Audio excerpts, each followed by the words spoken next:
Have you ever wondered what it really takes to live a happy life? Don't worry, you're not alone. In a world obsessed with chasing goals, material things and people, it's easy to forget the basics. Everyone talks about happiness, but who actually tells you how to get there without selling some false dream? Relax, because today we're going to cut through the noise and share what psychology and Stoic philosophy can teach us about happiness. Spoiler alert, it's in the little things we ignore every day. Laugh more, get outside, wake up early, and please turn off your phone once in a while. Stick with us to discover why science and ancient wisdom are still teaching us valuable lessons in the 21st century. But first, let me tell you a story to help frame the wisdom in today's content. There was once a young man named Mark who lived in a quiet valley. Even though he had plenty of material possessions and his life seemed perfect, from the outside, he always felt like something was missing. One day, Mark decided to embark on a journey to discover the true secret to happiness. Along his journey, he met a wise old man who lived in a small cabin on a hill. After talking for hours, the old man shared 3 essential pieces of advice for living a happy life. He said, "To be happy, you don't need more stuff or power. There are 3 simple things you need to practice: gratitude, acceptance, and love." Mark was puzzled but listened carefully. The old man continued, "Gratitude is the first. If you don't appreciate what you already have, you'll never have enough. Be thankful for every little moment, every breath. Second is acceptance. Life will always have ups and downs. If you learn to accept things as they are, without trying to control everything, you'll find peace in the chaos. And third is love. Love what you do. Love the people around you. And most importantly, love yourself. Only when your heart is full of love can you truly radiate happiness to others and receive it back." As Mark began practicing gratitude, accepting life's changes, and loving more deeply, he realized that his search for happiness was over. It wasn't something he had to find outside, but something to cultivate from within. His friends in the valley noticed the change in him, and when they asked him the secret to his transformation, Mark simply replied, "Happiness isn't a destination, it's the journey. If you live with gratitude, acceptance, and love, you'll discover that happiness has been within you all along." Now, before we dive into the first lesson, if you find these videos helpful, I encourage you to subscribe and turn on notifications so you never miss an update. Ready to change your life? Let's get started. 1. Laugh more. Have you ever noticed how we often make life much more complicated than it needs to be? We treat almost everything with extreme seriousness, as if there's a global competition for who can frown the hardest. We get so caught up in our daily responsibilities, stressors, and struggles that we forget to let go, relax, and laugh.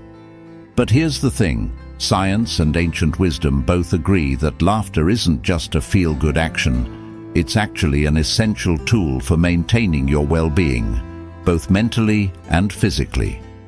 Let's rewind a bit to the Stoics, the original masters of staying calm under pressure.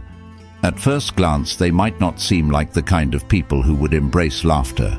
After all, their philosophy focuses on discipline, self-control, and maintaining your composure no matter what life throws your way. But even the Stoics knew the importance of keeping a light heart in the face of adversity. Epictetus, one of the most well-known Stoic philosophers, famously said, "People are not disturbed by things, but by the view they take of them." While this quote may seem like a serious piece of advice about controlling your emotions, it also opens the door to something else. How you choose to react to life's challenges can either weigh you down or set you free. And laughter is one of the best ways to free yourself from the heaviness of stress.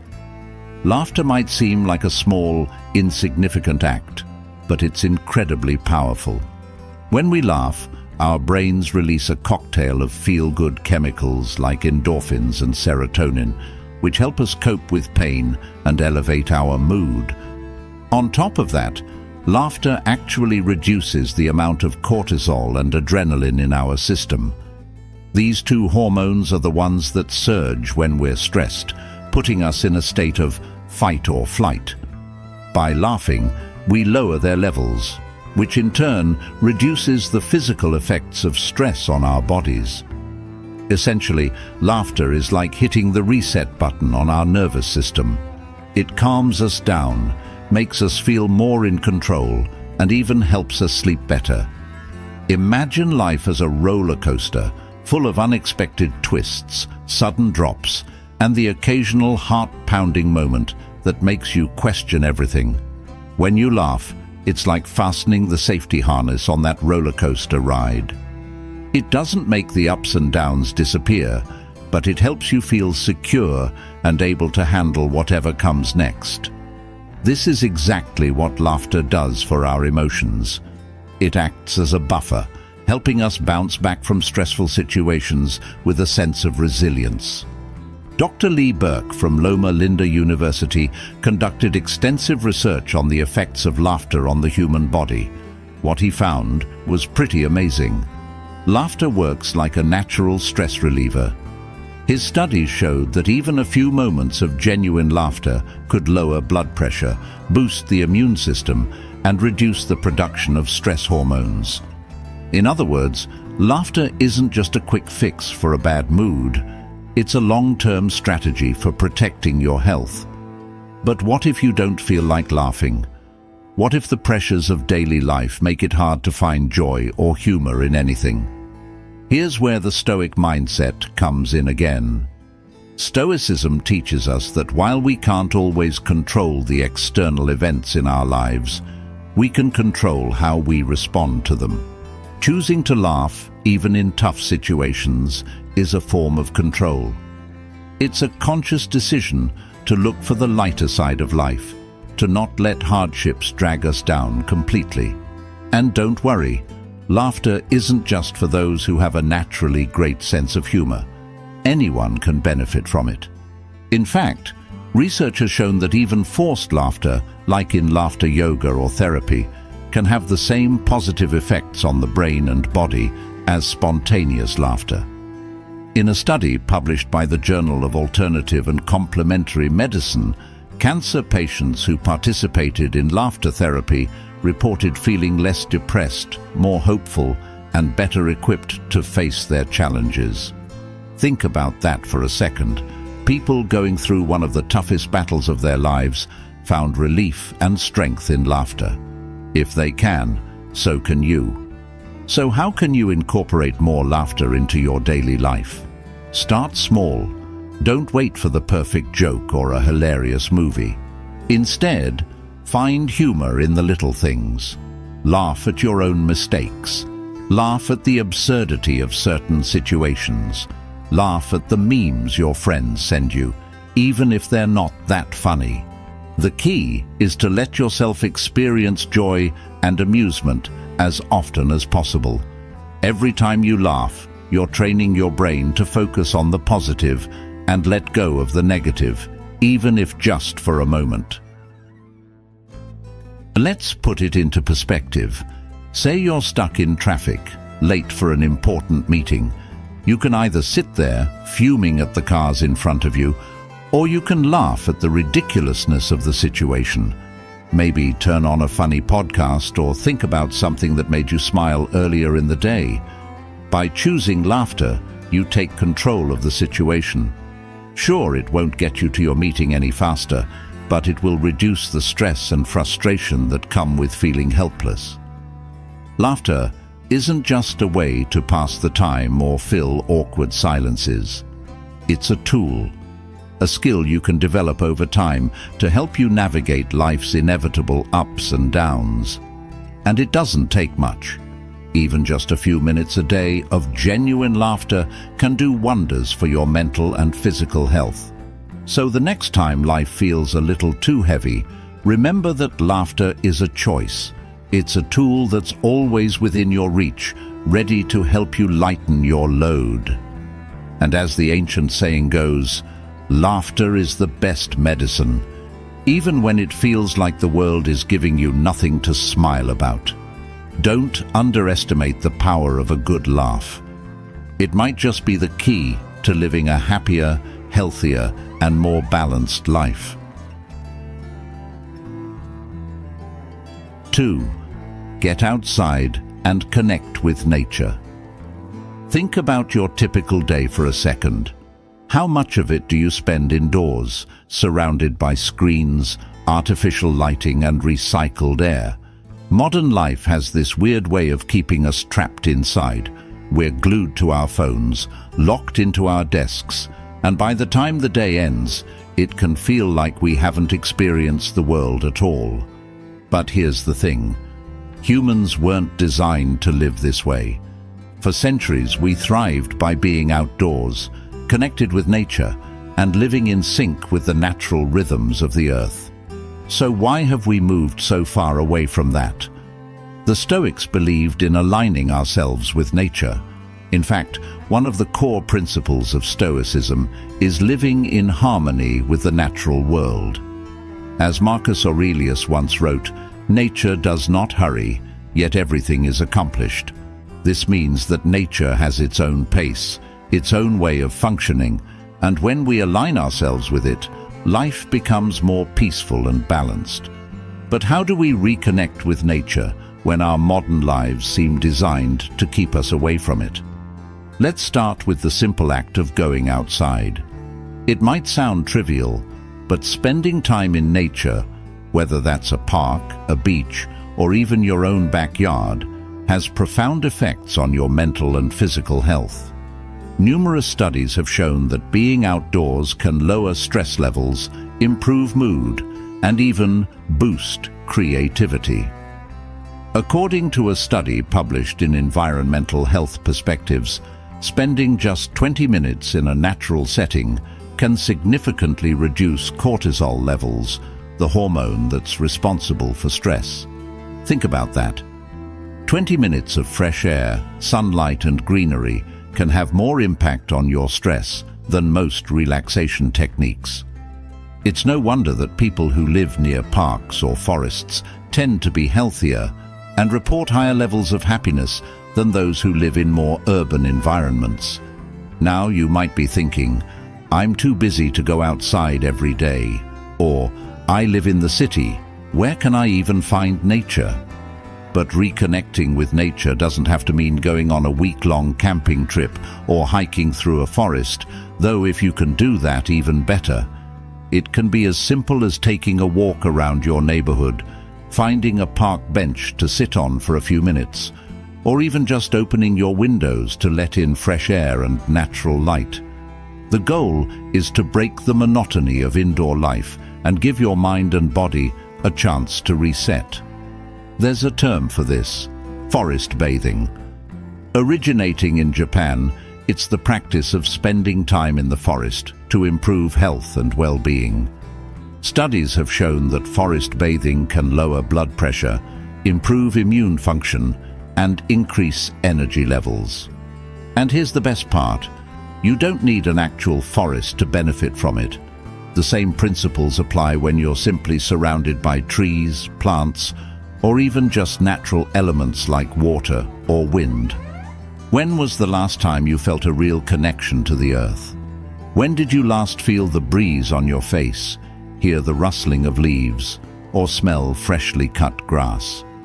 These might sound like small, insignificant things, but they can have a huge impact on your mood and overall well-being. Nature has a way of grounding us, reminding us of the bigger picture. It helps put our worries and stresses into perspective. After all, how big can your problems seem when you're standing next to a towering tree that's been alive for hundreds of years. And let's not forget about the physical benefits of being outside. The simple act of walking outdoors, especially in green spaces, has been linked to lower levels of depression, anxiety, and even chronic pain. According to research from Stanford University, walking in nature reduces rumination, the negative, repetitive thoughts that often contribute to mental health issues like depression. By getting outside, you're not just exercising your body, you're also giving your mind a much-needed break from the pressures of everyday life. The Stoics understood that spending time in nature was essential to maintaining balance. They believed that nature was the ultimate teacher, showing us how to live with patience, resilience, and acceptance. When you're outside, you see life happening in real time. The changing seasons, the growth of plants, the flow of rivers. It's all a reminder that everything in life has a natural rhythm, and when we tap into that rhythm, we find peace. So, how can you start connecting with nature today? It doesn't have to be complicated. Start small. Set aside a few minutes each day to step outside, breathe in fresh air, and observe the world around you. If you have a park nearby, make it a point to walk through it regularly. If you live in the city, find a rooftop or a garden where you can escape the hustle and bustle, even if just for a few moments. The key is to make this a habit, something you look forward to every day. And here's the best part. The more time you spend in nature, the more you'll crave it. You'll start noticing things you've never paid attention to before, the way the sunlight filters through the leaves, the sound of birds in the morning, the feeling of grass under your feet. These small moments can bring a sense of calm and joy that's hard to find anywhere else. In conclusion, nature is not just a backdrop to our busy lives, it's a crucial part of our well-being. The Stoics knew this, and modern science confirms it. By reconnecting with the natural world, we can reduce stress, improve our mood, and find balance in an increasingly chaotic world. So the next time you feel overwhelmed, remember, the solution might be as simple as stepping outside and letting nature do its thing. 3. Be a morning person. Let's be honest, mornings don't have the best reputation. For many people, waking up early feels like a form of punishment. The alarm blares, pulling you out of the warmth of your bed, and all you can think about is how much you'd rather hit snooze and sleep in. And who can blame you? Modern life has conditioned us to stay up late, binge-watch shows, and squeeze every last bit of relaxation out of the night. But what if I told you that becoming a morning person could be one of the best decisions you make for your happiness, health, and overall sense of well-being? Now, I know what you're thinking. I'm just not a morning person. That's a common belief. But here's the good news. Waking up early is more of a habit than a genetic trait. And once you make the shift, the benefits are undeniable. The Stoics, who placed great emphasis on discipline and self-control, understood the value of starting the day early. Marcus Aurelius himself said, "At dawn, when you have trouble getting out of bed, tell yourself, I have to go to work as a human being. What do I have to complain of if I'm going to do what I was born for, the things I was brought into the world to do?" This Stoic mindset highlights the idea that mornings are not just about waking up to face another day of obligations. They're an opportunity to embrace your purpose. By waking up early, you set the tone for the rest of your day. You take control rather than letting the day control you. Science backs this up. Studies have shown that early risers tend to be more optimistic, more proactive, and less likely to experience stress. A study conducted by researchers at the University of Toronto found that people who wake up earlier report higher levels of positive emotions and overall life satisfaction. They also tend to be healthier, with lower risks of conditions like obesity and depression. In other words, waking up early isn't just a nice idea. It's a proven way to boost your mental and physical health. One of the key reasons why waking up early is so beneficial is that it gives you time. Think about it. When you wake up before the world does, you have those precious quiet moments to yourself. No emails, no phone calls, no rush. Just you and your thoughts. It's the perfect time for reflection, planning, or even just enjoying a cup of coffee while the world outside is still asleep. This quiet time allows you to set your intentions for the day, making you more focused and productive when things get busy later on. Another benefit of waking up early is that it aligns you with your body's natural rhythms. Our bodies are wired to follow a circadian rhythm, which is essentially an internal clock that regulates when we feel awake and when we feel sleepy. By going to bed earlier and waking up with the sun, you're working in harmony with this natural rhythm. This not only makes you feel more energized, but also improves the quality of your sleep. It's important to note that becoming a morning person doesn't mean you have to suddenly start waking up at 5 a.m. every day. The key is to gradually adjust your schedule in a way that feels natural to you. Start by going to bed 15 minutes earlier than usual and waking up 15 minutes earlier in the morning. Over time, you'll find that waking up early becomes a habit, one that you actually look forward to. But what do you do with all that extra time in the morning? This is where you can really start to see the benefits of being an early riser. Use those quiet hours to do things that are important to you, but often get pushed aside during the busy day. Maybe it's working out, meditating, journaling, or even just sitting in silence to gather your thoughts. The Stoics believed in the power of reflection, and the early morning is the perfect time for it. As Seneca said, "The mind must be given relaxation.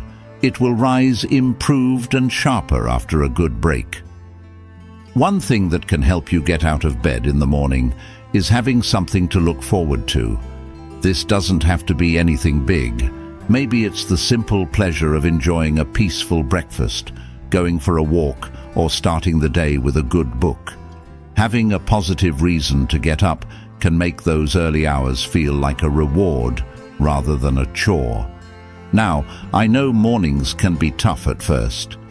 You might feel groggy or sluggish as you adjust to your new schedule, but stick with it. Over time, your body will adapt and you'll start to notice the benefits.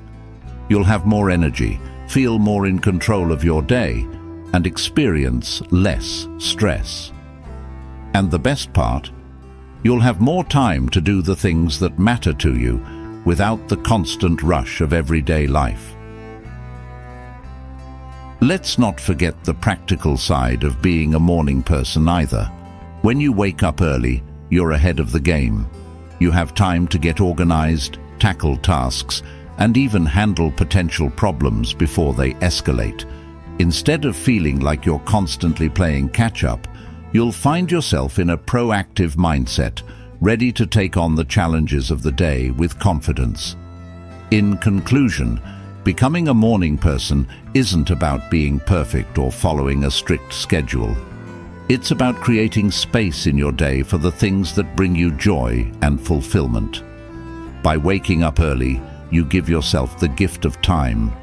Time to reflect, time to grow, and time to live with intention. So, tomorrow morning, when the alarm goes off, try resisting the urge to hit snooze. Instead, embrace the quiet, peaceful start to the day and watch how it transforms your life. 4. Pack your days with plans. Have you ever noticed how some days seem to fly by while others drag on forever? It's a curious thing, how time can feel so different depending on how we fill it. We've all experienced those lazy weekends where we had nothing planned, and by Sunday night, we're left wondering where the time went. On the flip side, days that are packed with activities and plans often feel more fulfilling, as if we've truly made the most of our time. But here's the key. It's not just about being busy for the sake of it. It's about filling your days with purposeful, meaningful plans that add value to your life. The Stoics had a lot to say about time. Seneca, one of the most well-known Stoic philosophers, famously warned about the dangers of wasting time. In his essay, On the Shortness of Life, he wrote, "It is not that we have a short time to live, but that we waste a lot of it."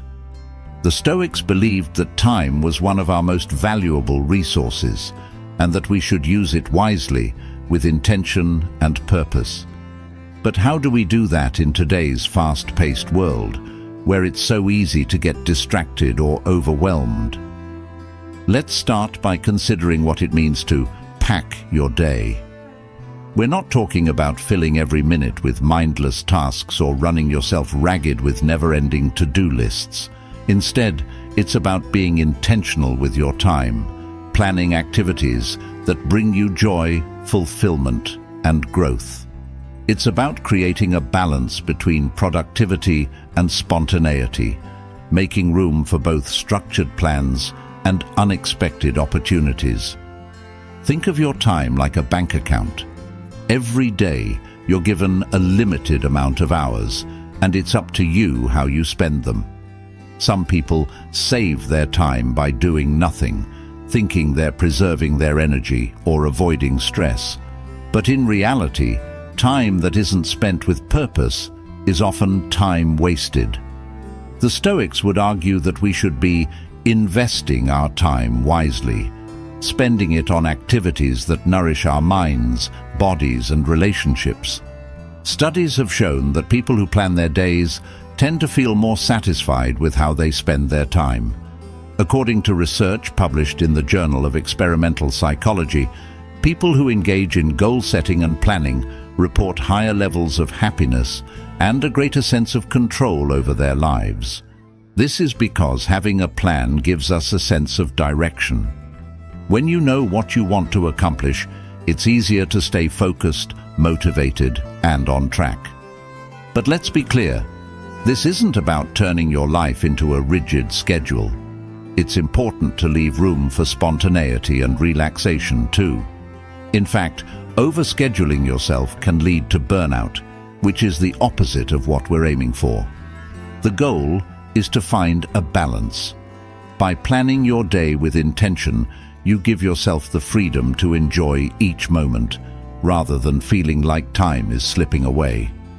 So, how can you start packing your days with purposeful plans? First, take a step back and think about what really matters to you. What are the activities that bring you joy? What are the things you've been meaning to do but keep putting off? Maybe it's spending time with family, working on a personal project, exercising, or learning something new. Whatever it is, make a commitment to prioritize these activities. Write them down, schedule them into your day, and treat them with the same importance as you would a work meeting or appointment. One powerful way to approach this is by breaking your day into chunks. For example, you could dedicate the first part of your day to your most important tasks, when your mind is fresh and focused. Then, set aside time in the afternoon for more creative or social activities. By structuring your day in this way, you ensure that you're making time for both productivity and enjoyment. Another tip is to set small, achievable goals for each day. This helps you stay on track and gives you a sense of accomplishment as you check things off your list. But remember, these goals don't have to be monumental. Even something as simple as going for a walk, calling a friend, or reading for 20 minutes can make a big difference in how you feel about your day. The key is to make sure that each day includes activities that align with your values and bring you closer to your personal goals. The Stoics believed that we should approach each day as an opportunity to grow and improve ourselves. Marcus Aurelius, in his Meditations, wrote, "At day's first light, have in readiness against disinclination to leave your bed, the thought that I am rising for the work of man." This idea of rising with purpose is central to the Stoic philosophy. Each day is a chance to become better, wiser, and more fulfilled, but only if we use our time wisely. Of course, life doesn't always go according to plan. There will be days when things don't go as expected, when your carefully crafted schedule gets thrown out the window, and that's okay. The beauty of Stoicism is that it teaches us to accept what we cannot control and to adapt. If your plans get derailed, don't stress, just adjust. The important thing is to stay flexible and focus on what you can do with the time you have left. At the end of the day, packing your life with plans isn't about being busy. It's about being mindful of how you spend your time. It's about making sure that your days are filled with meaning, growth, and joy. And when you do that, you'll find that time seems to expand rather than slip away. So, take a moment to reflect on how you're spending your time. Are you filling your days with purpose, or are you letting them slip by in a blur of distractions? Remember, time is one of your most valuable resources. Use it wisely, and you'll find that your days feel fuller, richer, and more satisfying. As the Stoics remind us, waste no more time arguing what a good man should be. Be one. 5. Don't quit on what you love. How many times have you thought about giving up on something you love just because it felt hard? Maybe it was a hobby you enjoyed, a project you were passionate about, or even a career path that once made you excited. Somewhere along the way, though, things got tough, life got busy, and you started wondering if it was really worth the effort to keep going. But here's the thing. Quitting on what you love doesn't just mean abandoning a passion. It means denying yourself one of the greatest sources of fulfillment and happiness. The Stoics had a lot to say about perseverance, and it's easy to see why. Life, they believed, was full of challenges, obstacles, and setbacks. But they also believed that the key to a fulfilling life was not in avoiding difficulty, but in pushing through it. As Seneca put it, "It is not because things are difficult that we do not dare, but because we do not dare that things are difficult." In other words, the things you love are worth fighting for, even when they seem out of reach. So, why do we quit on the things we love? More often than not, it's because we get discouraged. Maybe you've hit a rough patch, or maybe progress is slower than you'd like. It's easy to feel like you're not getting anywhere, especially in a world that demands instant results. But here's the truth. Anything worth doing takes time, effort, and persistence. The Stoics would remind us that the path to greatness is not a straight line. It's full of twists, turns, and unexpected challenges. And that's exactly why you shouldn't give up. Think about a time when you stuck with something you loved, even when it got hard. Maybe it was learning to play an instrument, writing a book, or training for a marathon. There were probably moments when you wanted to quit, when it seemed like you'd never get better or finish. But by pushing through, you not only accomplished something great, you also grew as a person. Perseverance teaches us patience, resilience, and discipline, and these qualities are essential for leading a meaningful life. There's also a scientific side to this. Research has shown that people who stick with their passions tend to be happier and more satisfied with their lives. According to a study published in the Journal of Positive Psychology, Individuals who engage in passion-driven activities experience greater levels of well-being, lower levels of stress, and a stronger sense of purpose. This is because doing what you love taps into a deep well of intrinsic motivation. It's something you do for the joy of it, not because someone else told you to, or because you're chasing an external reward. The problem is, we often get caught up in the idea that if something isn't easy, it's not worth it. But the Stoics teach us the opposite. They believed that struggle and hardship are an inevitable part of life, and that true happiness comes from overcoming these challenges. Marcus Aurelius, in his Meditations, wrote, "The impediment to action advances action. What stands in the way becomes the way." This famous Stoic quote reminds us that obstacles aren't roadblocks, they're stepping stones. The very things that make a task difficult are what help us grow stronger, wiser, and more capable. So, how do you keep going when the going gets tough? The first step is to remember why you started in the first place. What drew you to this passion? What was it about this hobby, project, or career that made you feel alive? Reconnect with that initial spark of excitement. Sometimes, when we lose sight of the bigger picture, we get bogged down by the day-to-day frustrations. But when you remind yourself of the joy that comes from doing what you love, it becomes easier to push through the hard parts.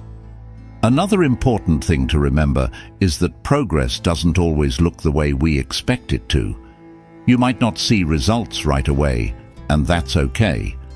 The Stoics believed in focusing on the process rather than the outcome. They understood that we can't always control the results of our efforts, but we can control how much effort we put in. Instead of worrying about whether or not you're succeeding in the traditional sense, focus on showing up and doing the work. The progress will come, even if it's not immediately visible. Think of it like planting a tree. At first, you can't see any growth above the ground, but that doesn't mean nothing's happening. Beneath the surface, roots are spreading, establishing a foundation that will eventually support a towering tree. The same goes for your passions. The effort you put in today might not show immediate results, but it's building a foundation for future success. Of course, there are times when quitting might seem like the easier option. Maybe you're exhausted, frustrated, or feeling like you're not cut out for this particular challenge. But before you throw in the towel, ask yourself this: will you regret giving up? Often, the answer is yes. The things we love have a way of staying with us, even when we walk away from them. If you're passionate about something, quitting will only leave you with a sense of what could have been. The Stoics would argue that this regret is far worse than the discomfort of pushing through a tough time. If you find yourself feeling overwhelmed, take a step back and break the challenge down into smaller, manageable parts. Instead of focusing on the entire journey ahead, just focus on the next step. What's the one thing you can do today to move closer to your goal? Maybe it's practicing for 10 minutes, writing a single page, or completing one small task. By focusing on these small wins, you'll build momentum and make progress without feeling overwhelmed. At the end of the day, don't forget that doing what you love is a privilege. Not everyone has the opportunity to pursue their passions, and if you do, it's worth holding on to. The Stoics believed that life was about more than just survival. It was about thriving, growing, and becoming the best version of yourself. And that can only happen when you stick with what you love, even when it's hard. So, whatever it is you're passionate about, don't give up on it. Keep going, even when it feels difficult. Remember that every obstacle is an opportunity to grow, and that the things you love are worth fighting for. As Seneca reminds us, it is not because things are difficult that we do not dare, but because we do not dare that things are difficult. Dare to keep going, and you'll discover that the rewards are far greater than the challenges. 6. Go for kindness. In a world where it often feels like everyone is in a rush, stressed out, or too focused on their own lives, kindness can seem like an outdated concept. It's easy to overlook the power of a kind word, a simple gesture, or just taking a moment to connect with someone else. But the truth is, kindness is one of the most powerful tools we have for improving not only the lives of others, but also our own. And while it may seem small, choosing to be kind can make a huge impact on your happiness and the way you navigate the world. The Stoics were big believers in the power of kindness. They understood that while we can't control the actions of others, we can always control how we respond. Marcus Aurelius, the Roman emperor and Stoic philosopher, wrote, "Kindness is invincible, but only when it's sincere, with no hypocrisy or faking." What Aurelius meant is that kindness isn't just about doing nice things for people. It's about approaching life with a genuine, sincere desire to be a force for good. When you choose to be kind, no one can take that away from you. It's a strength, not a weakness. So why is kindness so important? For one, it's contagious. When you're kind to someone, it creates a ripple effect. Maybe you compliment someone, or offer help when they're struggling, or just smile at a stranger. That small act can lift their mood, and in turn, they're more likely to pass that positivity on to someone else. This is called the kindness contagion effect, and studies have shown that when people witness or receive acts of kindness, they're more likely to pay it forward. In fact, research conducted at the University of California, Los Angeles, UCLA, found that kindness has a profound impact on both the giver and the receiver. People who engage in kind acts experience a boost in mood, reduced stress levels, and even improved physical health. On the flip side, those who receive kindness are more likely to report feelings of gratitude and happiness, which can improve their relationships and overall well-being. But here's the best part. Kindness is a habit that anyone can build. It doesn't take much effort, and the rewards are immense. The Stoics would argue that being kind is part of our duty as human beings. They believed in the interconnectedness of all people, that we are all part of the same universal community. As Epictetus once said, we are all brothers and sisters by nature. Our bodies and souls are bound together by a shared divine spark. This Stoic idea reminds us that kindness isn't just about being nice to the people we know and like. It's about recognizing our shared humanity and treating everyone with respect and compassion. So how can you incorporate more kindness into your life? It starts with being mindful of how you interact with others. We all have moments where we're distracted, stressed, or impatient, and in those moments, it's easy to snap at someone or ignore an opportunity to be kind. But if you can slow down and become more aware of your interactions, you'll find that there are countless chances to spread kindness every day. For example, think about the last time someone did something that irritated you. Maybe they cut you off in traffic or were rude at the grocery store. Your first reaction might be frustration or anger, but what if you chose kindness instead? What if you let it go or even smiled at them? The Stoics believed that we can't control how other people behave, but we can always control our response. Choosing kindness in these moments not only diffuses tension, but it also helps you stay calm and centered. Another way to practice kindness is by actively looking for opportunities to help others. It doesn't have to be a grand gesture. Something as simple as holding the door open for someone, helping a neighbor carry their groceries, or sending an encouraging text to a friend can make a big difference. These small acts of kindness add up, and over time, they'll become second nature. And the best part, the more you practice kindness, the better you'll feel. Science backs this up. Engaging in acts of kindness has been shown to release oxytocin, often called the love hormone, which helps to lower blood pressure, reduce stress, and promote feelings of warmth and connection. The Stoics were also big proponents of gratitude, which is closely tied to kindness.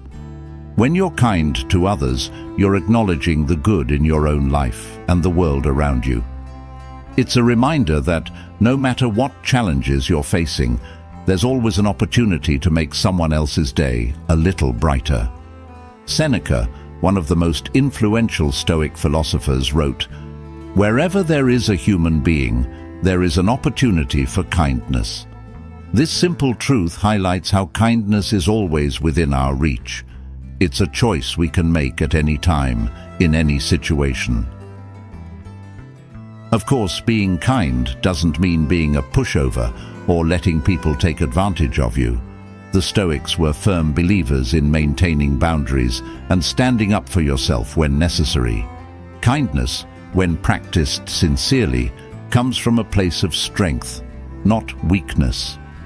It's about acting with integrity and compassion without expecting anything in return. And this is what makes it so powerful. When you're kind, you're doing something that's fully within your control. No matter what's going on around you, kindness is always an option. In a world that can sometimes feel harsh and unforgiving, kindness is a way to reclaim your sense of agency. It reminds you that even in the face of negativity, you have the power to make a positive impact. And that impact isn't limited to the people around you. It also affects your own happiness and well-being. By choosing kindness, you're creating a life filled with meaning, connection, and joy. So, as you move through your day, remember that every interaction is an opportunity for kindness. Whether it's with a friend, a co-worker, or a stranger, you have the power to brighten someone's day. And in doing so, you'll find that your own life becomes richer and more fulfilling. As Marcus Aurelius said, "When you arise in the morning, think of what a precious privilege it is to be alive, to breathe, to think, to enjoy, to love, and to be kind." 7. Say yes. More often. How often do you find yourself saying no to life? It's easy to get caught up in the routine of things, turning down invitations or opportunities just because they push us out of our comfort zone. Maybe you've been invited to a party, but you'd rather stay home. Or perhaps you've been offered a new project at work, but it feels like too much of a challenge. While there's nothing wrong with setting boundaries, constantly saying no might be closing doors to experiences that could bring joy, growth, and a sense of adventure into your life. The Stoics didn't shy away from challenges or new experiences. They believed that life was meant to be lived fully and that growth often comes from stepping into the unknown. Epictetus, one of the great Stoic philosophers, said, "It's not what happens to you, but how you react to it that matters." This is a reminder that we can't control the opportunities life throws our way, but we can control how we respond. Saying yes to life doesn't mean you have to accept every single opportunity, but it does mean being open to new possibilities and adventures, even when they seem intimidating or unfamiliar. Why is it so hard to say yes sometimes? For many people, it's because stepping out of their routine feels uncomfortable or scary. We get used to the familiar, the predictable, and the safe. But the truth is, growth rarely happens in comfort zones. The Stoics understood that discomfort is a natural part of life, and avoiding it only leads to stagnation. By saying yes more often, you give yourself the chance to learn, grow, and experience life in new and exciting ways. Take a moment to think about the last time you said no to something because it made you feel a little uneasy. Maybe it was an invitation to an event where you didn't know many people, or an opportunity to try something new like a hobby or a fitness class. What if you had said yes instead? Chances are you might have had an interesting conversation, learned a new skill, or at least walked away with a good story to tell. Saying yes opens the door to possibilities that no can never offer. There's also a psychological aspect to this. Research has shown that trying new things and saying yes to experiences releases dopamine in the brain. Dopamine is the chemical associated with pleasure, motivation, and reward.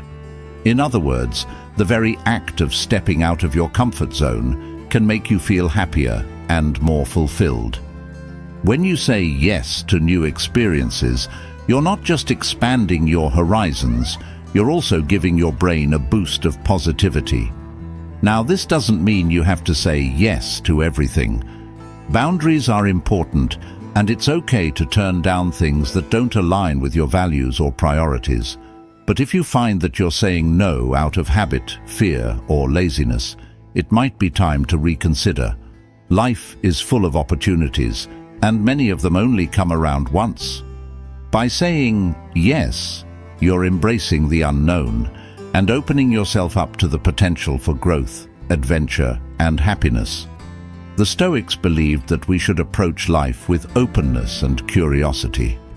Marcus Aurelius, in his famous Meditations, wrote, "Look well into thyself. There is a source of strength which will always spring up if thou wilt always look." This quote reminds us that we are often stronger and more capable than we think. By saying yes to new experiences, we tap into that inner strength and discover what we're truly capable of. Saying yes can also improve your relationships. How many times have you turned down an invitation from a friend or family member because you were too tired, too busy, or just not in the mood? While it's important to take care of yourself, constantly saying no can create distance between you and the people you care about. Relationships thrive on shared experiences, and by saying yes to spending time with others, you're strengthening those bonds and creating lasting memories. Imagine this. Your friend invites you to a gathering where you don't know anyone.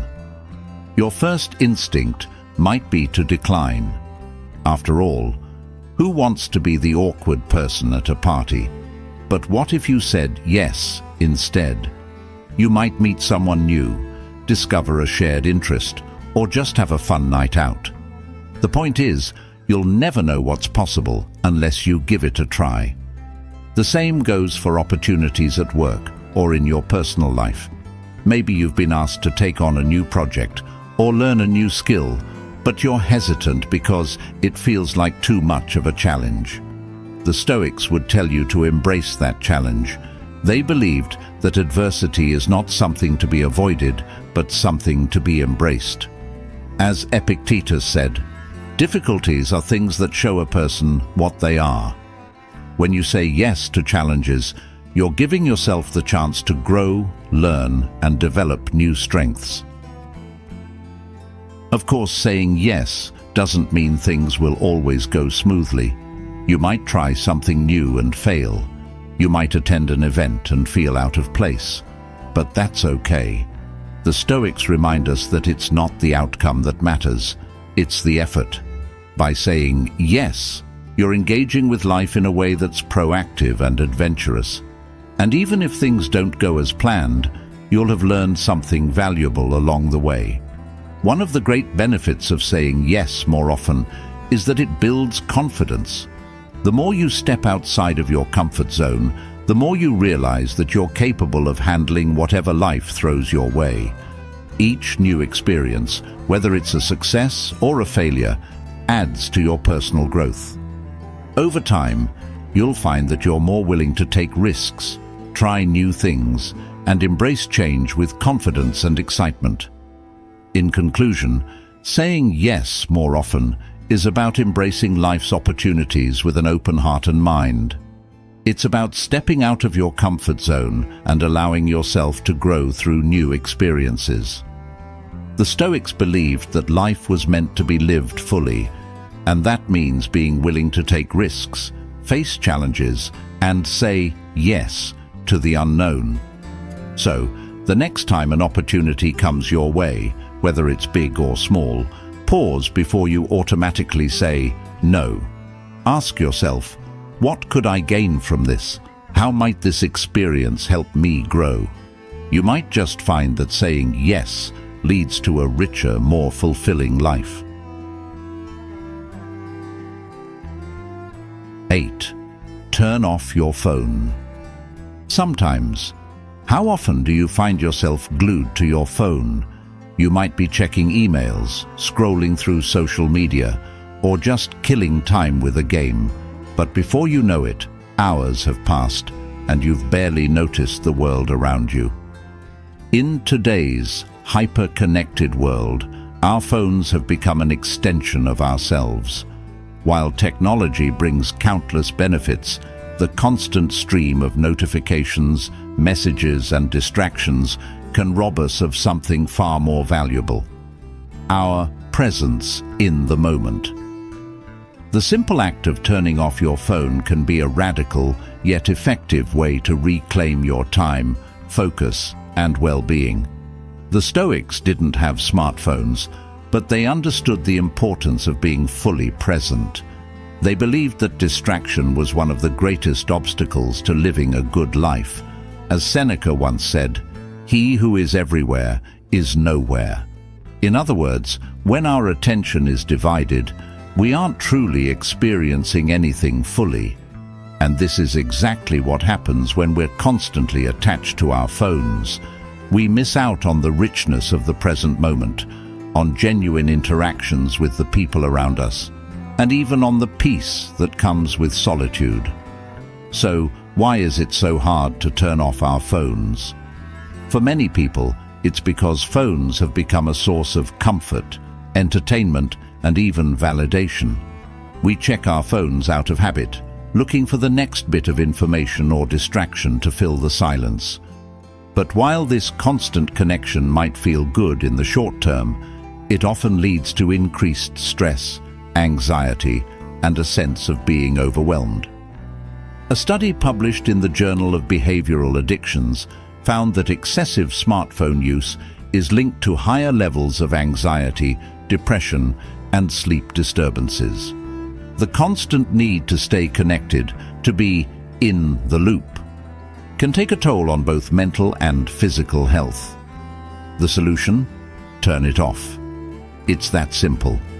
By intentionally disconnecting from your phone, even for short periods, you give yourself the gift of uninterrupted time. This time can be used for reflection, creativity, or simply to enjoy the present moment without distraction. Think of it as a digital detox, a break from the noise and busyness of the online world. Now, let's be clear, this isn't about demonizing technology. Smartphones are incredibly useful tools, and they've made our lives more convenient in many ways. The problem arises when we become so dependent on them that they start to control us, rather than the other way around. The Stoics believed that we should always aim to control what's within our power, and that includes how we use technology. Instead of letting your phone dictate your attention, take charge and decide when and how you want to use it.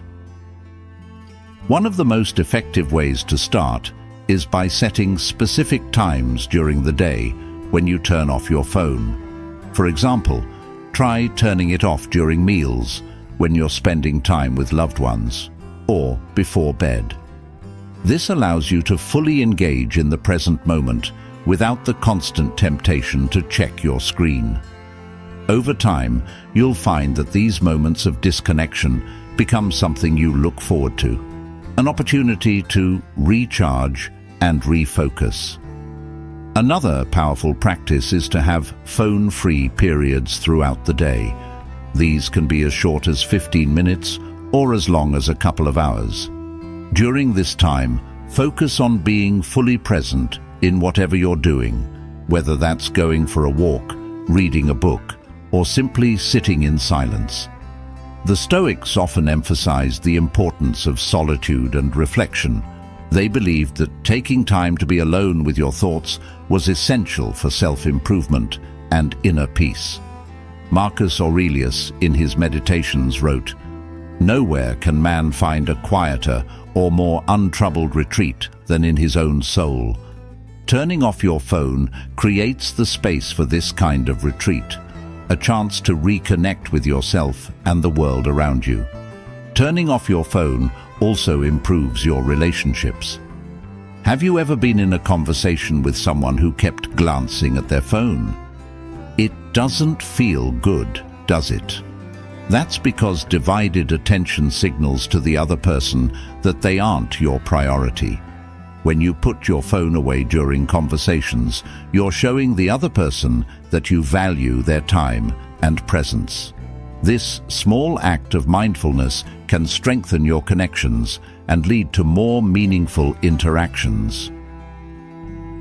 Research backs this up.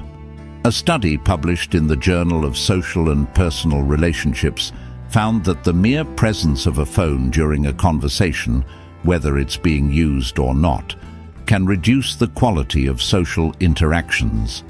The study revealed that people who had a phone in sight during a conversation reported feeling less connected to the person they were talking to and rated the conversation as less satisfying.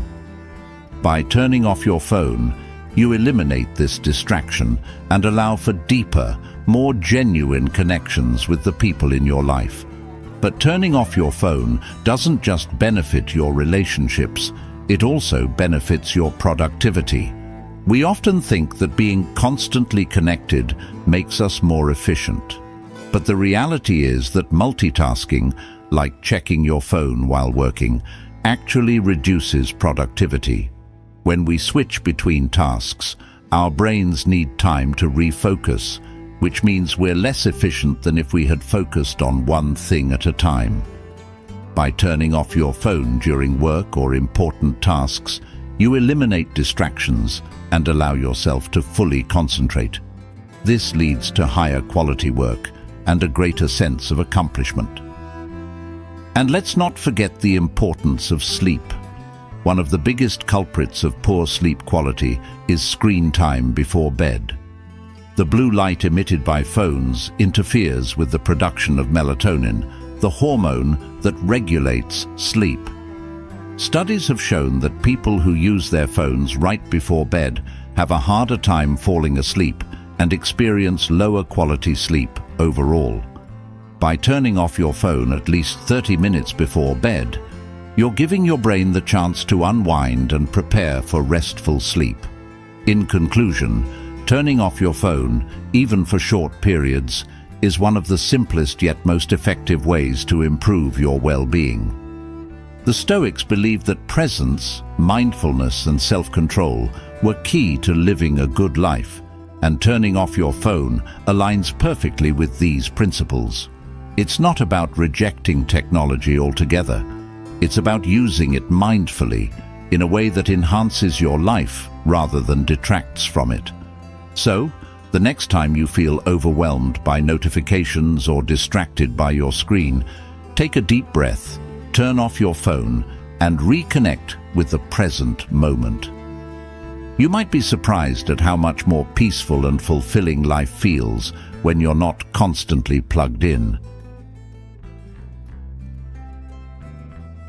9. Take breaks and go on trips. We've all heard the saying, "All work and no play makes Jack a dull boy."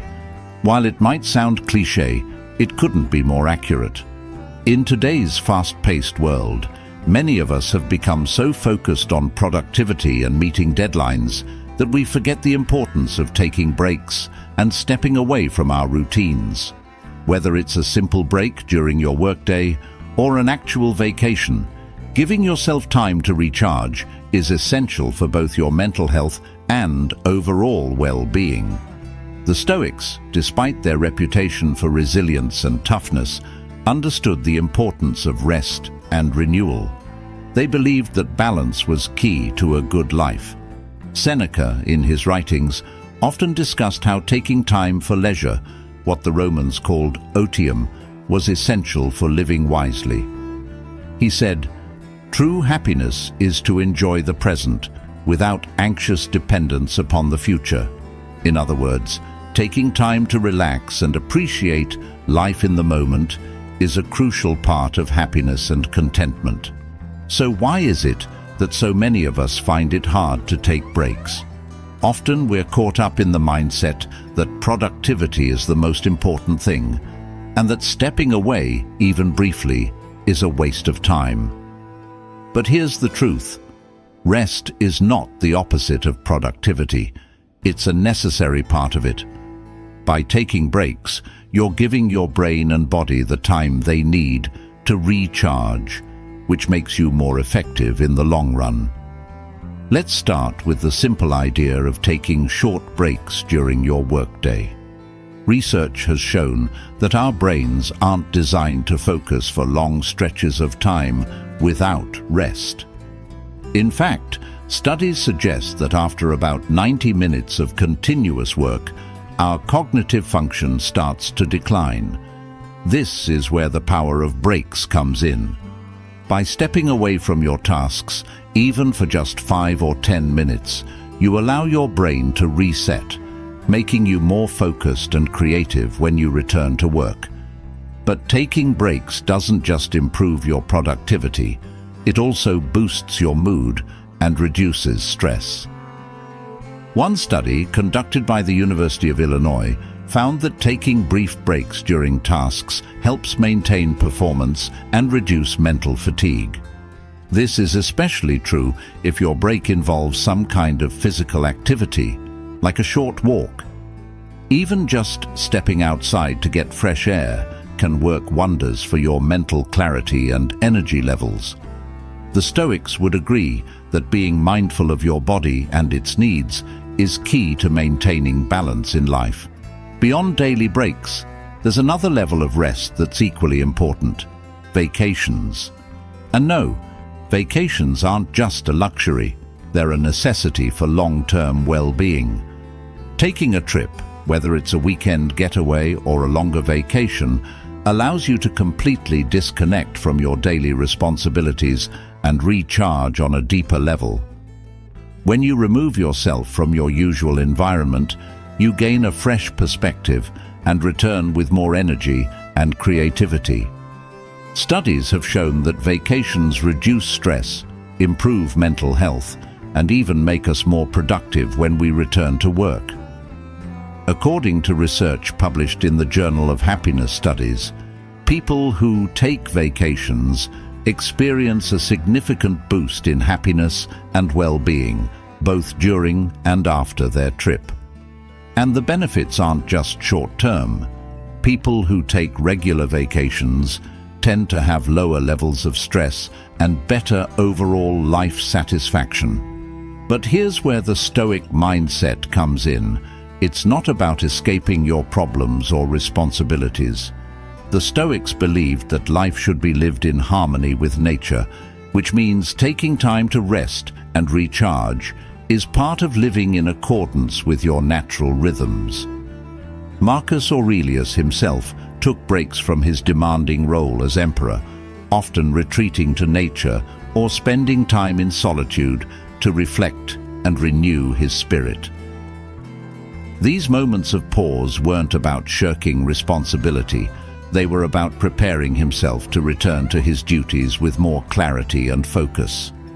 So, what does this mean for you? It means that breaks and trips aren't just indulgences. They're essential for your mental, emotional, and even physical health. If you've been feeling overwhelmed or burnt out, it might be time to step back and give yourself permission to rest. That could mean taking a few minutes to breathe and stretch during a busy day, or it could mean planning a vacation to escape the pressures of daily life. Let's be practical. Start by building small breaks into your daily routine.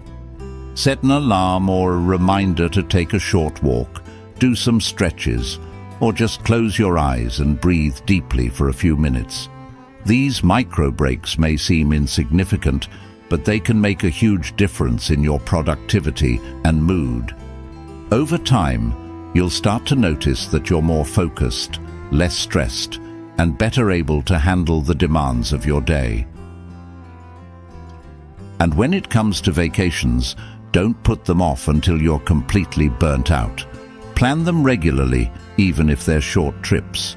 You don't have to jet off to a tropical island. Sometimes a simple road trip, a weekend camping adventure, or even a staycation can have the same effect.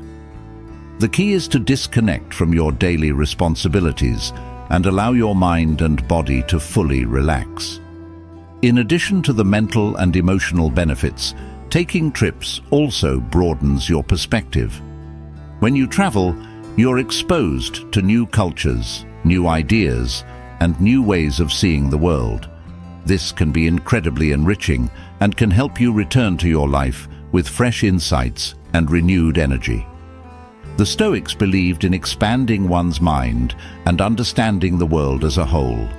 By traveling, you not only give yourself a break, but also grow as a person. Of course, not everyone has the luxury to take long vacations frequently, and that's okay. The key is to make the most of whatever breaks you can take, whether they're short or long. The Stoics taught us that it's not the length of time that matters, but the quality. A mindful break, where you truly disconnect and focus on rest, can be just as rejuvenating as a longer vacation. In conclusion, don't underestimate the power of rest and renewal. The Stoics understood that balance is essential for a good life, and that includes knowing when to step back and recharge. By taking breaks and going on trips, you're not just giving yourself a chance to relax. You're investing in your long-term health, happiness, and productivity. So, the next time you feel overwhelmed, remember, taking a break isn't a sign of weakness. It's a sign that you're committed to living a balanced, fulfilling life. 10. Hang out with friends and family. In the pursuit of success, personal growth, and happiness, it's easy to forget one of the most essential elements of a fulfilled life: relationships. Whether it's spending time with family, catching up with old friends, or meeting new people, the connections we build with others are what make life rich and meaningful. Yet, in the hustle and bustle of modern life, relationships are often one of the first things we neglect. We get busy, distracted, or simply assume that there will always be more time to reconnect later. But the truth is, nurturing our relationships is key to living a happy and balanced life. The Stoics understood the value of relationships. While they emphasized self-control and inner peace, they also believed that humans are social creatures, meant to live and thrive in connection with others. Marcus Aurelius, in his Meditations, often reminded himself that he was part of a larger community and that caring for others was not just a duty, but a fundamental part of life. He wrote, "Men exist for the sake of one another. Teach them then, or bear with them." This Stoic idea that we exist to support and help one another highlights the importance of relationships in living a good life. But why are relationships so important? For one, spending time with friends and family brings joy and meaning to our lives. These connections provide a sense of belonging, support, and love that can't be replicated by achievements, material success, or individual pursuits. Numerous studies have shown that strong social ties are linked to greater happiness, improved mental health, and even longer life expectancy. According to a study by Harvard researchers, Close relationships, not wealth or fame, are what keep people happy throughout their lives. Those with strong connections to family, friends, and community experience less stress, have fewer health problems, and even live longer than those who are isolated. It's not just about having people around you, it's about nurturing those relationships. The Stoics believed that we should approach our interactions with others with kindness, patience, and understanding. Seneca, another influential Stoic philosopher, once wrote, "There is no enjoying the possession of anything valuable unless one has someone to share it with." This quote perfectly encapsulates the idea that life's joys are meant to be shared. Whether it's celebrating a success or navigating a challenge, having people by your side makes the experience richer and more meaningful. Unfortunately, in our busy lives, relationships often take a back seat. We might prioritize work, personal goals, or other obligations, telling ourselves that we'll make time for loved ones later. But as the Stoics would remind us, time is fleeting, and we never know how much of it we have. One of the core principles of Stoic philosophy is the awareness of mortality, or memento mori, the reminder that life is short and we should make the most of the time we have. This includes making time for the people who matter most. So, how can you start nurturing your relationships today? It doesn't have to be complicated. Sometimes it's as simple as picking up the phone and calling a friend you haven't spoken to in a while, or inviting your family over for dinner. It's about making an effort to show up for the people in your life, even when it's inconvenient or you're feeling tired. The Stoics believed that showing kindness and love to others was part of living in accordance with nature, which they saw as interconnected and harmonious. By prioritizing relationships, you're living in alignment with this Stoic principle. Another way to nurture your relationships is by being fully present when you spend time with others.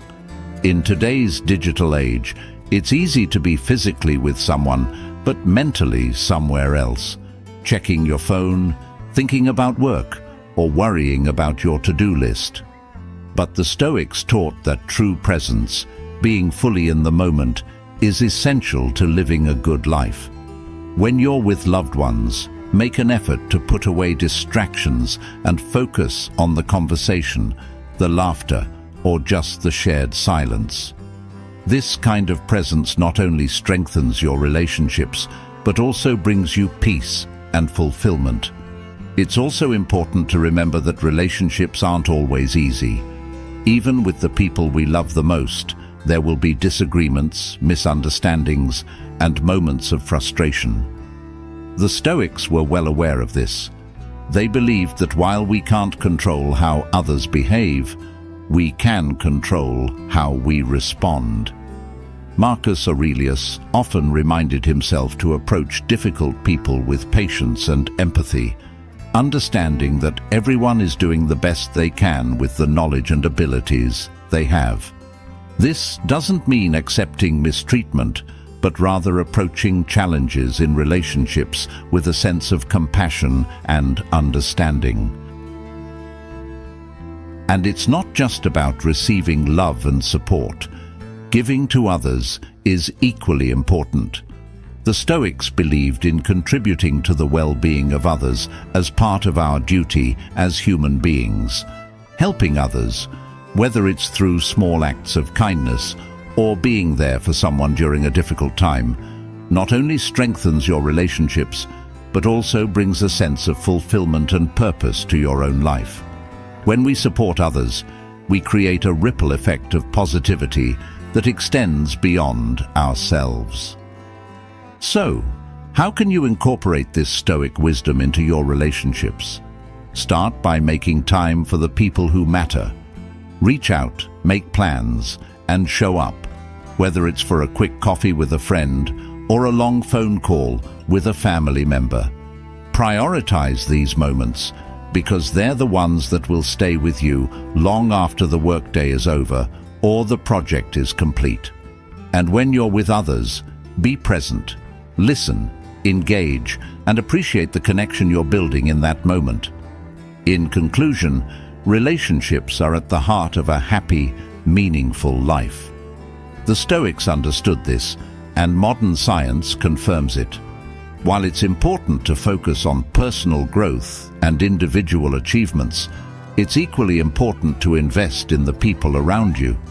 Friends and family bring joy, support, and richness to life that can't be found anywhere else. So, make time for them, nurture those relationships, and remember the Stoic principle that we are all here to help and support one another. As Seneca wisely said, there is no enjoying the possession of anything valuable unless one has someone to share it with. 11. Help others out. There's a simple truth that often gets overlooked in the hustle and bustle of everyday life. Helping others is one of the most powerful ways to find fulfillment and happiness. Whether it's offering a kind word, lending a hand to someone in need, or giving your time and energy to support a cause, acts of kindness don't just benefit the recipient, they also enrich the giver. The Stoics believed that one of the greatest purposes of life is to contribute to the well-being of others, and modern science backs this up with numerous studies showing that people who help others are generally happier, less stressed, and more satisfied with life. The Stoics, known for their focus on self-discipline and personal responsibility, didn't believe in living in isolation from others. They emphasized the interconnectedness of all people, teaching that we have a duty to help one another and contribute to the common good. As Marcus Aurelius wrote in his Meditations, "What is not good for the beehive cannot be good for the bees." This Stoic metaphor illustrates how individual well-being is tied to the well-being of the community.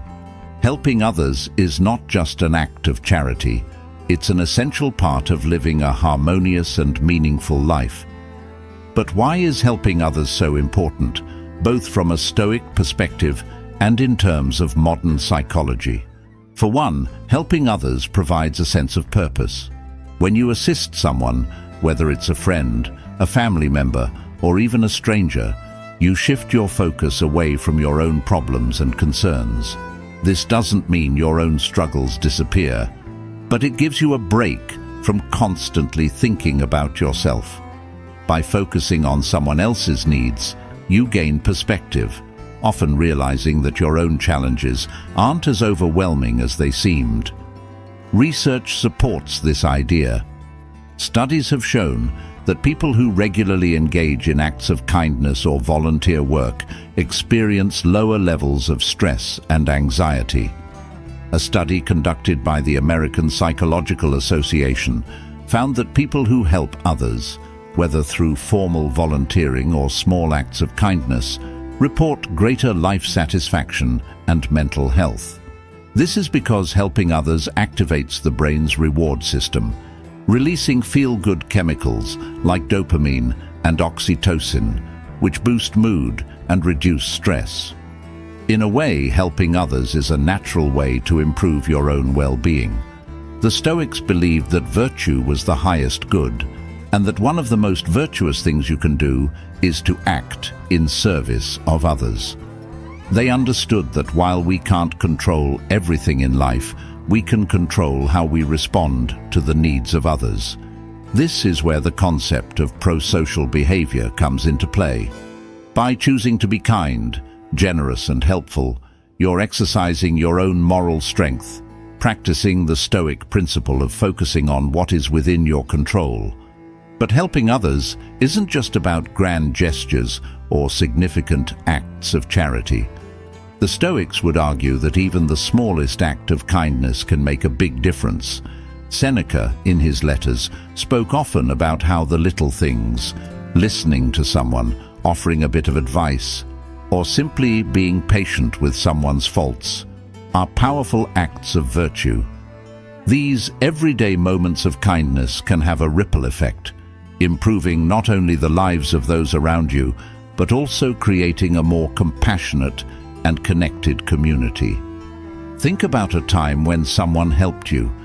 Maybe it was a friend who listened when you were going through a tough time, a colleague who offered assistance on a project, or even a stranger who held the door open when your hands were full. These small moments of kindness stick with us, often more than we realize. They remind us that we're not alone and that, despite the challenges of life, there is goodness in the world. Now, imagine how powerful it is to be that source of kindness for someone else. When you help others, you're creating those same positive moments in their lives. Whether it's offering encouragement, sharing your knowledge, or providing a helping hand, your actions can lift someone's spirits, ease their burden, or give them the strength to keep going. The Stoics believed that this kind of service to others wasn't just a nice thing to do. It was a duty. By helping others, you're fulfilling your role in the greater community and living in alignment with Stoic values. Of course, it's important to remember that helping others doesn't mean neglecting yourself. The Stoics were clear on the idea of balance.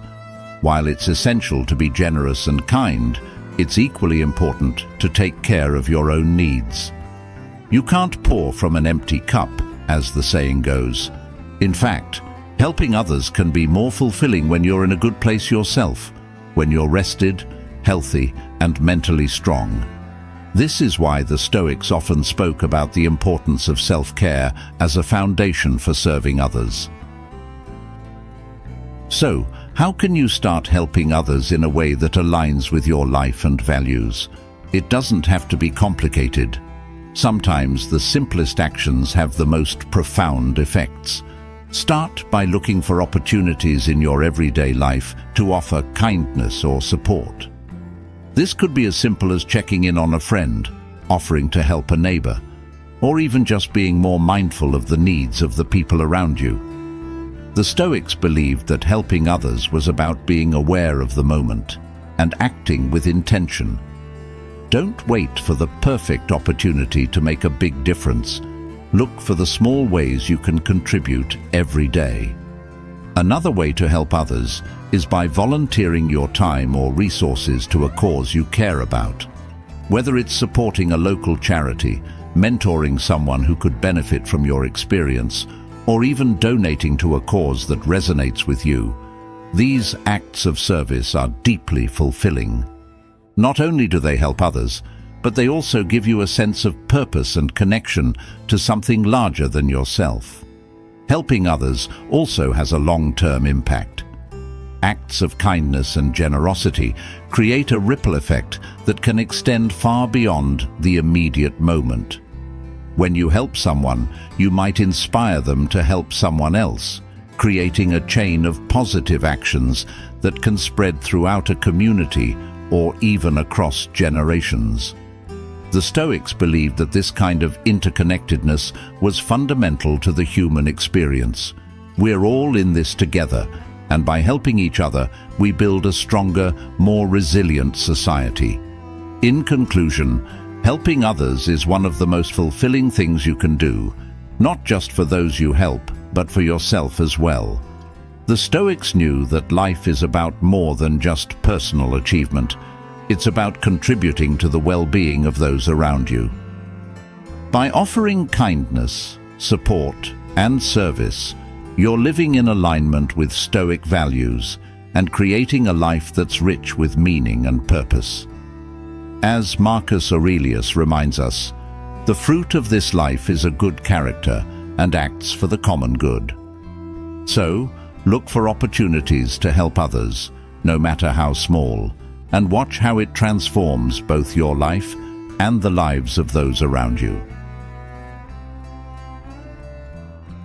12. Focus on the good stuff you've got.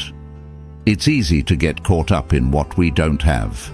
We live in a world where comparison is constant, whether it's scrolling through social media or hearing about someone else's success. It often feels like there's always something missing in our own lives. Maybe it's a better job, a bigger house, or the latest gadget. And while ambition can be a good thing, always focusing on what's missing can lead to a cycle of dissatisfaction and unhappiness. This is where the power of gratitude comes in.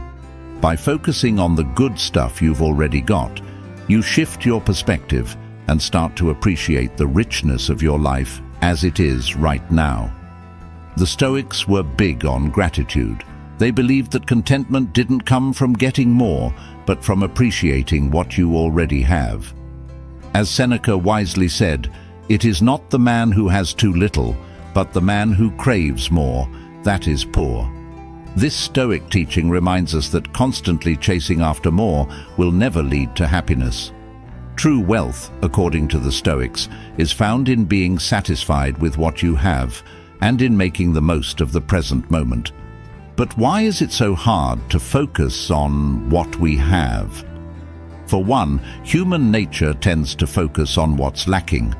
Our brains are wired to notice gaps, whether it's in our careers, relationships, or material possessions. This can be a useful survival mechanism, driving us to improve and seek out better opportunities. However, when taken too far, this mindset can lead to perpetual dissatisfaction, making it impossible to appreciate the good things right in front of us. That's where practicing gratitude comes in. Gratitude isn't just a fleeting feeling, it's a mindset, a way of approaching life that helps you see the positives rather than always focusing on what's missing. And science backs this up. Studies have shown that people who regularly practice gratitude experience higher levels of happiness, better physical health, and even stronger relationships. According to research from the University of California, people who kept a gratitude journal reported feeling more optimistic, had fewer physical complaints, and slept better than those who didn't. In short, gratitude is one of the simplest, most effective tools for improving your well-being. The Stoics believed that gratitude should be practiced daily, not just when things are going well.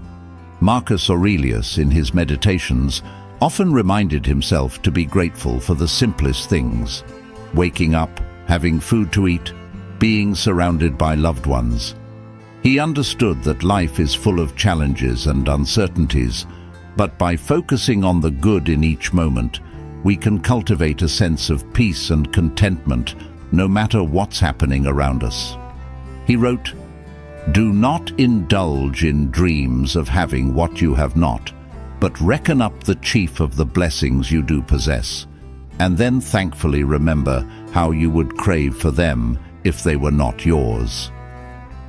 One of the most effective ways to start focusing on the good stuff you've got is to practice mindfulness. When you take a moment to pause and reflect on the present, you'll notice things you might have overlooked, like the comfort of a warm bed, the sound of birds outside your window, or the simple pleasure of a hot cup of coffee. These small, everyday moments are easy to take for granted, but they're often the very things that bring joy and contentment when we take the time to appreciate them. Another powerful practice is keeping a gratitude journal. Each day, write down 3 things you're grateful for. They don't have to be big or profound. Sometimes the smallest things can have the biggest impact. Maybe it's a kind word from a friend, the fact that you have a roof over your head, or simply the fact that you're alive to experience another day. By focusing on these positives, you train your brain to look for the good in your life rather than the bad. Gratitude also has a way of shifting your mindset during tough times. The Stoics understood that life isn't always easy, and they encouraged practicing gratitude even when things were difficult.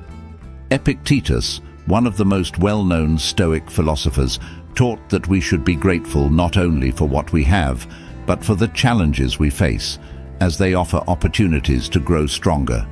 He said, "He is a wise man who does not grieve for the things which he has not, but rejoices for those which he has." This doesn't mean pretending that everything is perfect, but rather finding the silver lining even in tough situations. For example, let's say you're facing a stressful situation at work. It's easy to focus on the negatives, long hours, difficult tasks, or a demanding boss. But by practicing gratitude, you can shift your perspective. Instead of dwelling on the stress, you might remind yourself that you have a job in the first place, that you're gaining valuable experience, or that you're part of a team that's working together to solve problems. This shift in focus can reduce stress and help you feel more empowered and capable of handling the situation. Gratitude also strengthens relationships. When you express appreciation for the people in your life, whether it's a partner, friend, or colleague, you deepen your connection with them. Gratitude reminds you not to take people for granted and to recognize the value they bring to your life. A simple thank you or a thoughtful note can go a long way in strengthening your bonds with others. The Stoics would also remind us to be grateful for the things we often overlook. In modern life, we tend to take many luxuries for granted: electricity, running water, access to food, and even the freedom to pursue our goals. But these are things that people in other parts of the world, or even in other times in history, might have considered extraordinary blessings. By practicing gratitude for these everyday conveniences, you not only cultivate a sense of appreciation, but also remind yourself of how fortunate you are. Of course, gratitude doesn't mean ignoring your ambitions or settling for less than you deserve. The Stoics were all about self-improvement and striving to become better versions of ourselves. But they also understood that constantly focusing on what's missing can lead to a life of endless striving, where happiness is always just out of reach. By appreciating the good in your life now, you create a foundation of contentment from which you can continue to grow and pursue your goals. In conclusion, focusing on the good stuff you've got is one of the simplest yet most powerful ways to improve your well-being. The Stoics taught that contentment comes not from having more, but from appreciating what you already have. By practicing gratitude, whether through mindfulness, journaling, or simply taking a moment to reflect, you can shift your mindset from one of lack to one of abundance. And when you focus on the good in your life, you'll find that happiness is not something you have to chase. It's something that's already within you.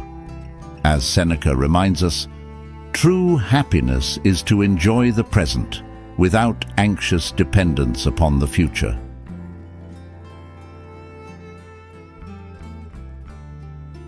(13) Let go of grudges. Holding on to grudges is like carrying around a heavy burden that only gets heavier with time. The anger, resentment, or hurt you feel towards someone might seem justified in the moment, but over time, it does more harm to you than to anyone else. Carrying a grudge can weigh you down emotionally, mentally, and even physically. While it's perfectly natural to feel hurt or upset when someone wrongs you, holding on to those feelings for too long can prevent you from moving forward and finding peace. This is why learning to let go of grudges is one of the most powerful things you can do for your happiness and well-being. The Stoics had a lot to say about forgiveness and letting go of negativity. They understood that clinging to anger only harms the person who holds it. As Marcus Aurelius famously wrote, "The best revenge is to be unlike him who performed the injury." In other words, rather than letting someone else's bad behavior dictate your emotions, you should rise above it and remain true to your own values. Letting go of a grudge doesn't mean you're excusing someone's actions. It means you're choosing not to let their actions control your life any longer. But why is it so hard to let go of grudges? For many people, holding on to anger feels like a form of protection. It's as if by staying angry, we're keeping ourselves safe from being hurt again. But the reality is quite different. grudges don't protect us. They trap us in the past, forcing us to relive the pain over and over again. The Stoics would argue that by holding on to a grudge, you're giving power to the very person or situation that caused you harm. You're allowing that negativity to take up space in your mind and heart, preventing you from experiencing peace and happiness in the present. Research supports the idea that letting go of grudges can have significant benefits for your health and well-being. Studies have shown that people who practice forgiveness experience lower levels of stress, anxiety, and depression. In fact, a study conducted by the American Psychological Association found that individuals who let go of grudges reported better mental health, improved relationships, and even physical benefits like lower blood pressure and better sleep. The act of forgiveness doesn't just free you emotionally, it also has real, tangible effects on your physical health. The Stoics believed that one of the most important aspects of forgiveness was realizing that everyone makes mistakes. Epictetus, in his teachings, often reminded his students that people act based on their understanding of the world at the time. In his view, when someone wrongs you, it's usually not out of malice, but because of ignorance or misunderstanding.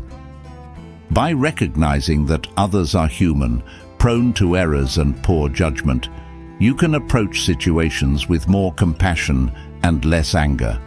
Epictetus said, "If someone speaks badly of you, do not defend yourself against the accusations, but reply, 'You obviously don't know me very well, or else you would have mentioned other faults of mine.'" This humorous and humble response illustrates the Stoic approach to insults and grievances. Rather than becoming defensive or holding on to anger, they choose to rise above it with self-awareness and humility. So how can you begin the process of letting go of a grudge? First, it's important to acknowledge your feelings. Denying or suppressing your emotions won't make them go away. Instead, take the time to reflect on why you're upset, hurt, or angry. What did this person do to make you feel this way? Once you've identified the source of your grudge, ask yourself whether holding on to these feelings is serving you. Are they helping you grow, heal, or move forward? Or are they keeping you stuck in a cycle of negativity? The Stoics taught that we have control over our own minds, even if we don't have control over what happens to us. This means that while you can't change the past or what someone did, you can change how you react to it. Letting go of a grudge is a conscious choice, a decision to free yourself from the weight of anger and resentment. It's not about forgetting or excusing what happened. It's about refusing to let it define you or control your happiness. Another powerful way to let go of grudges is to practice empathy. This doesn't mean you have to agree with or condone someone's actions, but it does mean trying to understand where they might have been coming from. As the Stoics taught, people often act out of ignorance or fear. By putting yourself in their shoes, you can soften your own anger and start to see them as flawed, just like you. This shift in perspective can make it easier to forgive, not for their sake, but for your own. Forgiveness is not always a one-time event. Sometimes it's a process that requires time and effort. You might find that certain feelings of resentment resurface, especially if you're reminded of the hurtful event or person. When this happens, the Stoics would advise practicing patience and reminding yourself that forgiveness is a journey. Each time you feel the grudge coming back, gently remind yourself of the reasons why you're choosing to let it go. With time, those feelings will fade, and you'll find it easier to move on. In addition to the emotional and psychological benefits, letting go of grudges also improves your relationships. When you hold on to anger, it creates a barrier between you and others.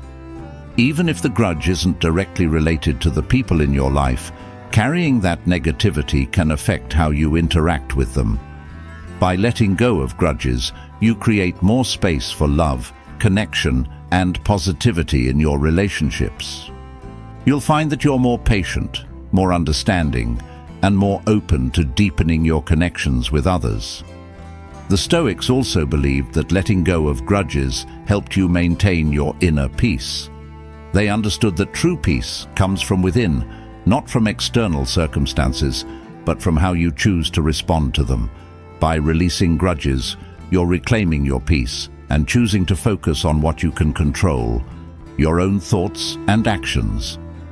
As Marcus Aurelius wrote, "The happiness of your life depends upon the quality of your thoughts." Letting go of grudges is a way to elevate the quality of your thoughts and, in turn, improve the quality of your life.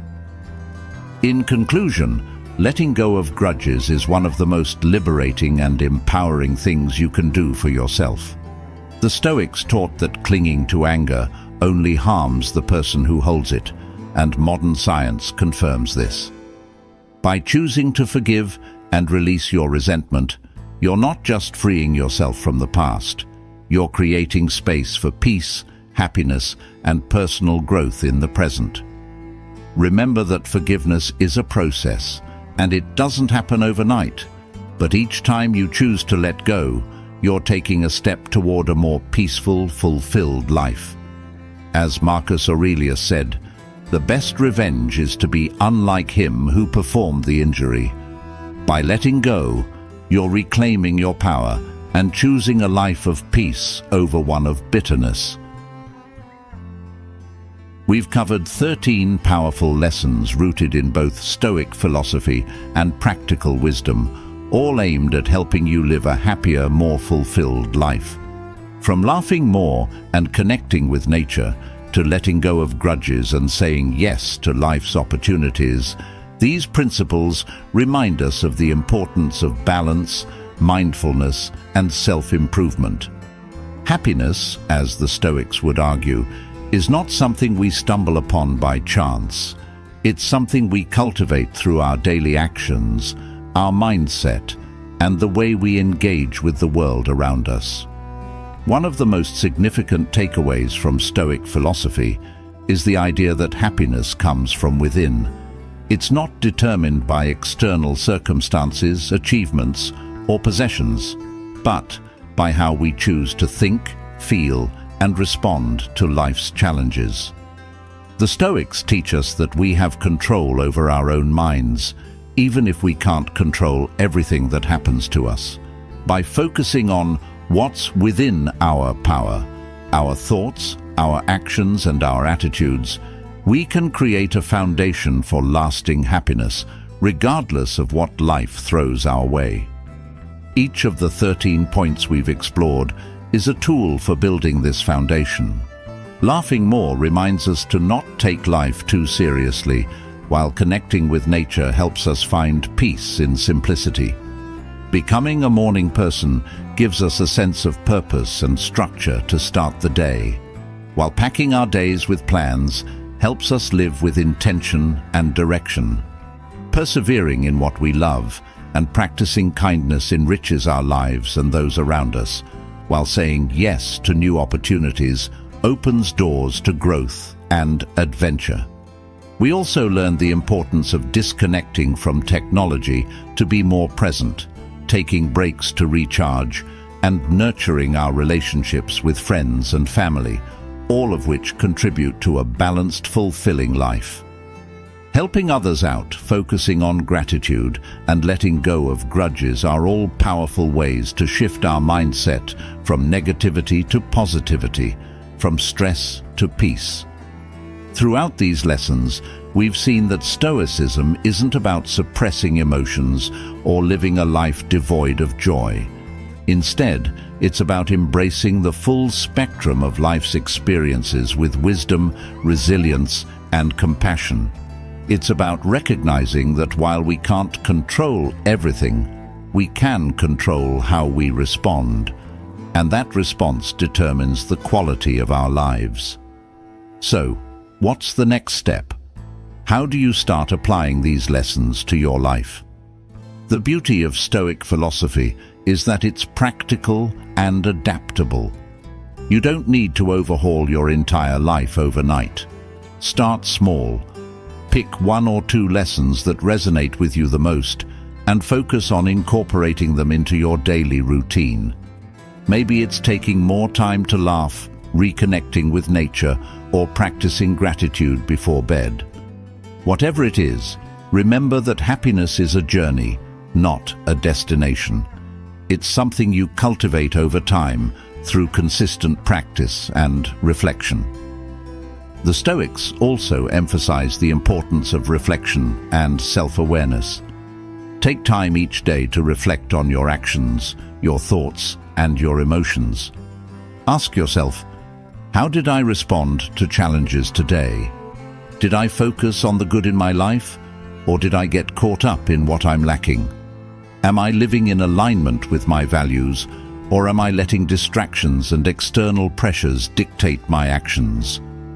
This kind of reflection helps you stay on track and continue growing, both as a person and in your pursuit of happiness. And finally, remember that life is about balance. The Stoics didn't believe in extreme deprivation or indulgence. They believed in living in harmony with nature, which means finding balance in everything you do. Enjoy life's pleasures, but don't become attached to them. Work hard, but take time to rest. Pursue your goals, but don't let them define your worth. Happiness isn't about chasing perfection. It's about finding peace in the present, no matter what that present looks like. As you move forward, keep the Stoic principles in mind. They are timeless lessons that have guided people for centuries, and they can help you navigate the complexities of modern life with wisdom, strength, and grace. Whether you're facing challenges, striving for personal growth, or simply trying to live with more joy and peace, Stoicism offers a practical path to a fulfilling life. Thank you for joining us on this journey through Stoic philosophy and practical life lessons. If you found these insights helpful, don't forget to like, share, and subscribe to stay connected for more content on personal growth, resilience, and the wisdom of ancient philosophy applied to modern life. Together, we can continue learning and growing, one day at a time.